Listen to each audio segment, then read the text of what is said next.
নারীরা তিনটি জায়গায় গেলে তাদের ইবাদত কবুল হবে না। আলহামদুলিল্লাহ অনেক মা বোনরা কিন্তু সঠিক পথে ফিরে এসেছে, তারা আল্লাহর ইবাদত করে, কিন্তু তারা তিনটি জায়গায় গেলে তাদের ইবাদতগুলো সব নষ্ট হয়ে যাবে। নাম্বার ওয়ান, এক নাম্বার হচ্ছে যদি তারা মাজারে গিয়ে সেজদা করে। মনে রাখবেন, সেজদা করতে হবে একমাত্র আল্লাহকে।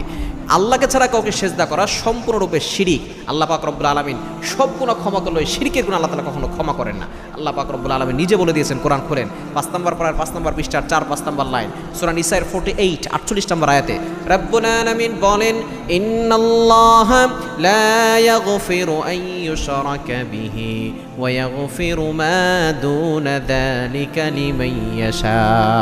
আল্লাহ পাক রব্বুল আলামিন সব গুনাহ ক্ষমা করবেন, কিন্তু শিরিকের গুনাহ আল্লাহ কখনো ক্ষমা করবেন না। এজন্য যে সকল নারীরা শিরিক করে আল্লাহ পাক রব্বুল আলামিন তাদের ইবাদত কবুল করবে না, তাদের নামাজ রোজা হজ যাকাত কোনো কিছুই আল্লাহ কবুল করবেন না। দ্বিতীয় নাম্বার হচ্ছে যারা গণকের কাছে যায়, গণক আছে কিছু জ্যোতিষী